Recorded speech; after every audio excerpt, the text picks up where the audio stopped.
With that, as we move to the next slide, let me introduce you all to Gilad Shainer, Chairman of the HPC Advisory Council, where he'll present on the technology innovations for smart supercomputing.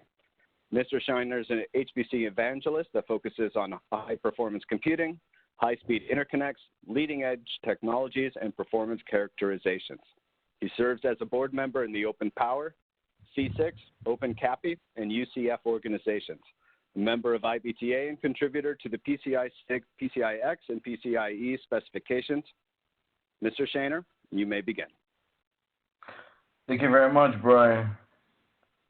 So as Brian mentioned, I'm managing the HPC Advisory Council activities, and as part of that, also the competition that we will announce today, and which we are very proud to collaborate with NSCC Singapore and Singaran in order to bring high-performance computing and AI knowledge and experience into universities in the APEC region.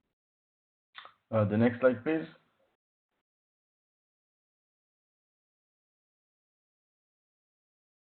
So the HPC Advisory Council, it's a worldwide HPC and artificial intelligence non-profit organization that includes more than 400 member companies or universities, research laboratories, OEMs, ISVs, and many other companies in the world of HPC and AI. The mission of the HPC Advisory Council is essentially to bridge the gap between the technology and its usage, to bring knowledge about the high-performance computing and AI capabilities into more and more places, to explore new technologies, to educate more people, to drive innovations, to connect between people in the industry, and so forth. The next slide. This slide includes logos of most, if not all, of the members, just to give you an illustration of who are the members of the HPC-AI Advisory Council. And you can see that include a broad range of universities and research centers and OEMs and ISVs and so forth. And we are very, very proud to have those organizations part of the HPC Advisory Council. And obviously, if your organization or you are not a member yet of the HPC Advisory Council, we do encourage you to join us, and all of the detail can be found on the HPC-AI Advisory Council website. The next slide, please. So a few words about what we do before we go into more of a technology overview. So the HPC-AI Advisory Council is actually managing multiple activities. Some of the activities include creating application best practices. We have a cluster center, an HPC-AI cluster center, where we host multiple systems of multiple clusters, which consist different kind of compute elements, CPU, GPU, storage, networking, and so forth. And also sometimes technology that didn't really hit the market yet, so we can explore and test things before they become actually production. And we do create multiple application best practices where we take a variety of applications in the range or in that being used in the world of HPC and AI, and profile them and test them and benchmark them and create best practices that explain to other folks how to install, how to use, how to optimize, and things of that sort. And everything is published on the HPC Advisory Council website. So we have the application best practices. We host a cluster center where we do our work, but we also open that for free access for people that wants to do their own testing, their own development, their own benchmarking, and so forth. We also host multiple conferences and meetings throughout the year. Our next conference will be in April, and it will be online, not physically, but we're going to do it online, and people can actually watch that from home. And it will be done together with Stanford University from California.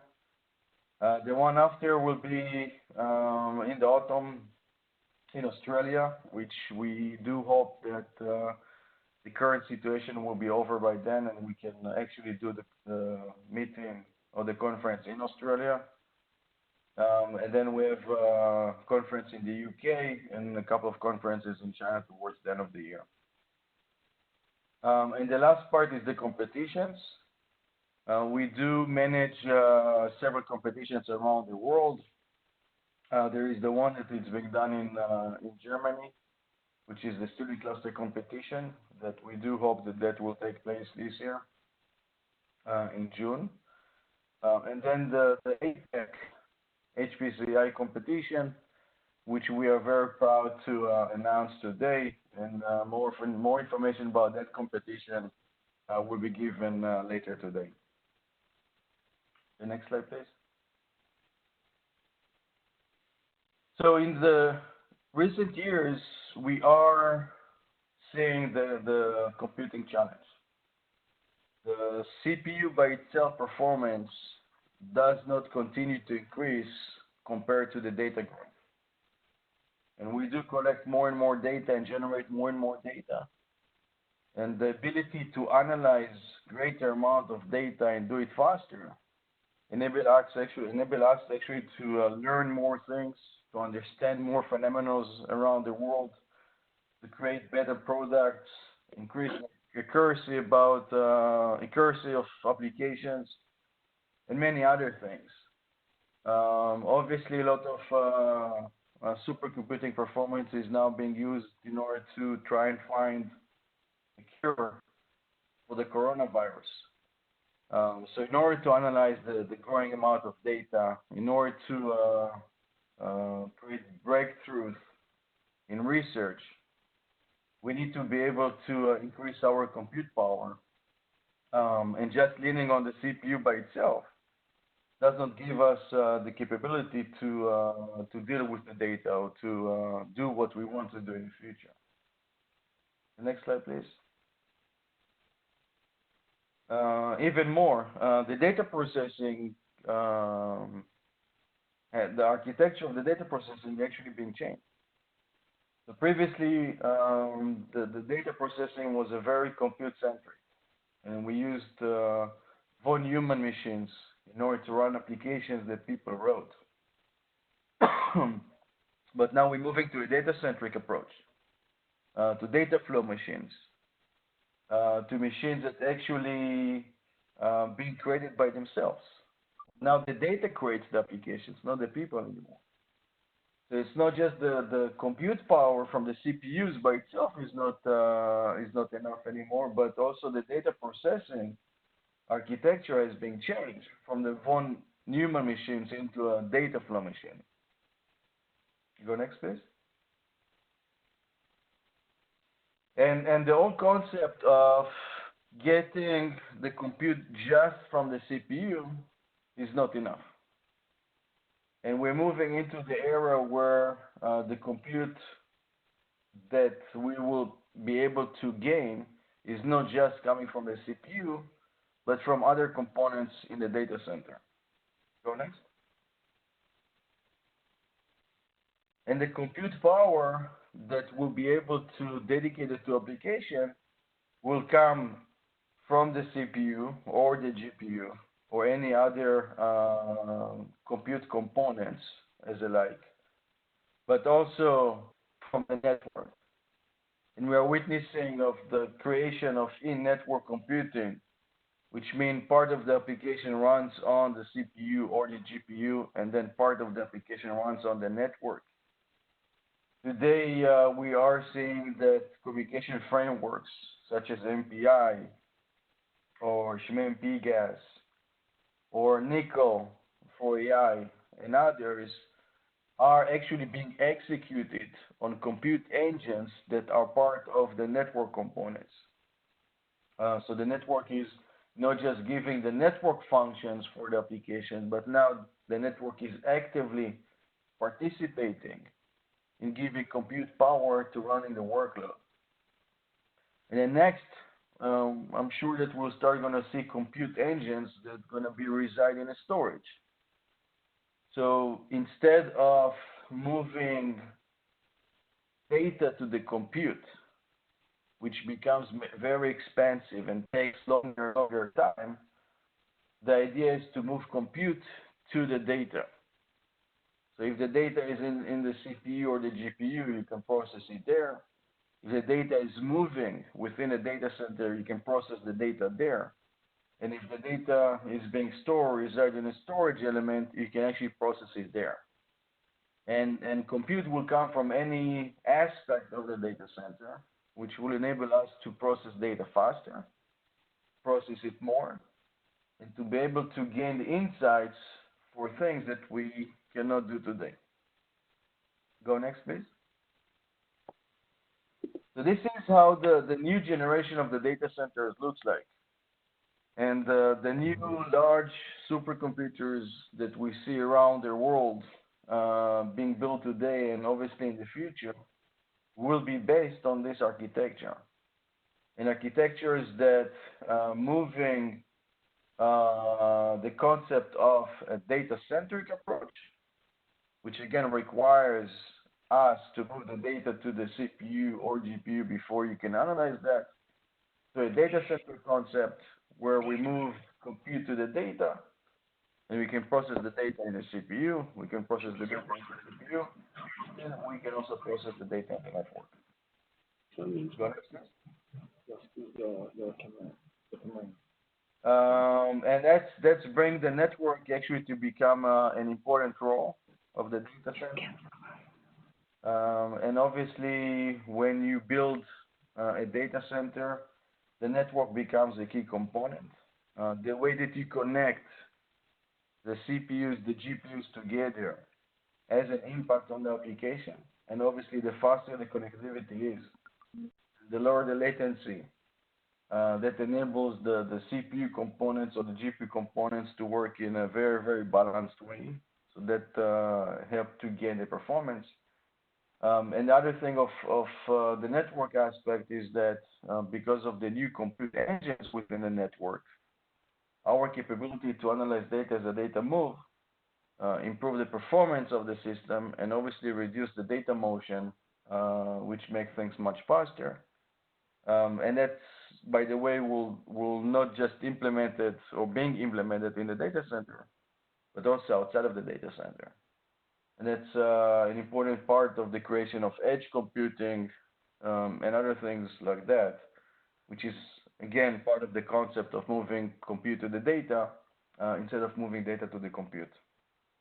Go next, please. So the last part here is if we look on high-performance computing or supercomputing of the world, and then looking on the other side on artificial intelligence or deep learning, both areas are actually using the same technology. Both area requires the ability to analyze a huge amount of data.